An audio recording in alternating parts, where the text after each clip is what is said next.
Hi, it's Matt from the Routine Rewire, a habits-based challenge that empowers you with the knowledge to take control of your well-being.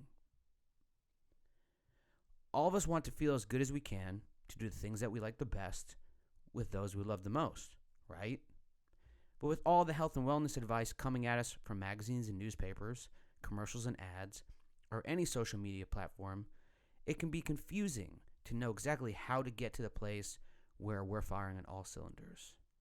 Often, it seems like we have to go to extremes: juice cleanses, fasting, eating nothing but meat or having no meat at all, trying to cram exercise, sleep, meditation, massages, bars, gels, and shakes into our already too busy lives.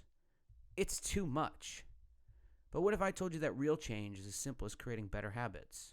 Well, you'd probably roll your eyes at something so obvious. Yet it's true.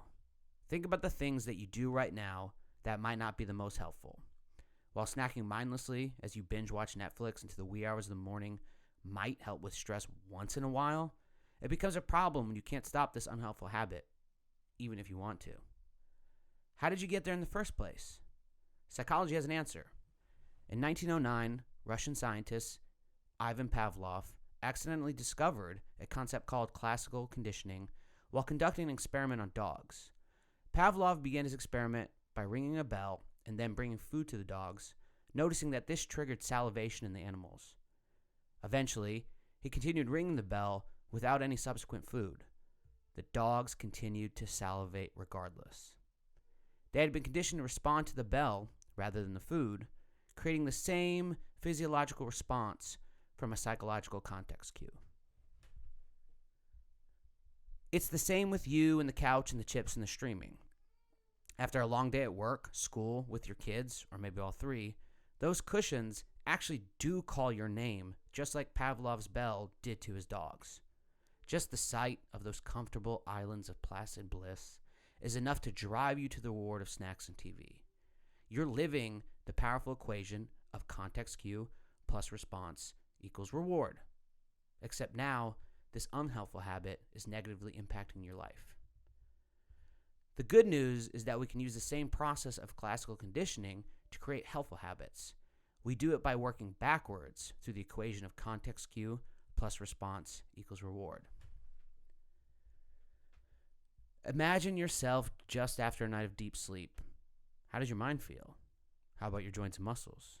Is your head clear? And are your wits sharp?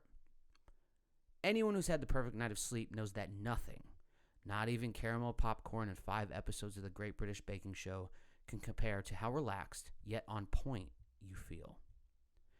To build helpful habits using the process of classical conditioning, you need to do this little visualization exercise with all your senses to build a clear idea of a reward that actually excites you. If getting a full night's sleep is the best way to actually relax, then how do we create a response that will get us there?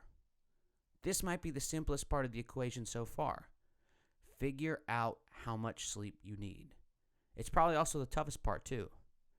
Most of us knew way before we started parking it on the couch that we needed at least 8 hours of sleep. The tough part was making it happen. But don't worry. This is where using context cues can make it happen. We have to build something like Pavlov's bell to induce our own metaphorical salivation. Gross. Just as your alarm clock wakes you up in the morning because going to work and earning a paycheck is a very powerful reward, why not set a bedtime alarm clock too? Yes, that's right. Work back 8 hours from the time your morning alarm clock goes off and set your bedtime alarm clock for that time. For example, if you wake up at 6 a.m., then be in bed at the sound of your bedtime alarm clock by 10 p.m. It's that simple. Simple, but not easy. You already have strong habits built from your current context cues and rewards that are going to be a challenge to overcome. But don't fear. Going to bed instead of going blind in front of the cold blue light of the screen will initially require a lot of willpower, but eventually, if you stick to it, it'll transition into an effortless routine that powers your life for the better. And that's the power of habit. It reduces the number of decisions we must make during a day and allows us to rack up the weeks, months, and years of helpful practices that improve our well-being.